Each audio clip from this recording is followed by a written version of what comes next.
खूपच हाल झाले चिप्स वाळत घालताना, कसे ते पुढे सांगतेस. तर श्री स्वामी समर्थ मंडळी, कालच्या व्हिडिओमध्ये आपण चिप्स खिसून ठेवले होते.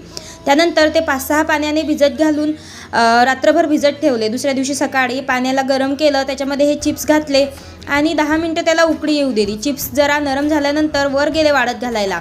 एक ताई होत्या बरोबर, पण त्या जरा ये जा करत होत्या, त्यांना घरी काम असल्यामुळे. तर एवढे चिप्स एकटीलाच वाळत घालायचे होते.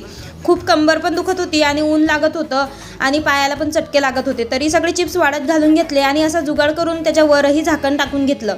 खाली आलो तर दादा आणि विहान दोघं पण छान झोका खेळत होते. दादूचा हा आता नवीन मित्र झाला आहे.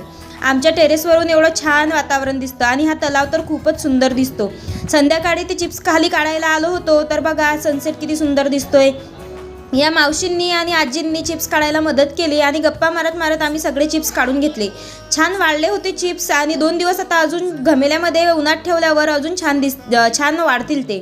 चवीलाही छान झालेत थोडं खाऊन बघितलं तर. आणि मग हे काम झाल्यानंतर बाहेर गेल्यावर पाणीपुरी खाल्ली. दादू बघा कशी प्लेट नेऊन ठेवतोय बकेटमध्ये. त्याला अशी कामं करायला आवडतं आणि तो खूपच तेवढा ॲक्टिव्ह राहतो. तेवढ्यामुळे त्याला बाहेरचं जगही समजतं, म्हणून आम्ही त्याला नेहमी बाहेर नेत राहतो. पाणीपुरी खाल्ली आणि बाहेर गेल्यानंतर हे काही आपल्याला चुकत नाही. टेस्टी होती पाणीपुरी. त्याच्यानंतर किराणा घ्यायला गेलो. गुलाबजाम बनवायचेत ना आज, मग किराणा घेतला. चला आता व्हिडिओ इथे सेंड करते. तुम्ही व्हिडिओला लाईक, चॅनलला सबस्क्राईब करा.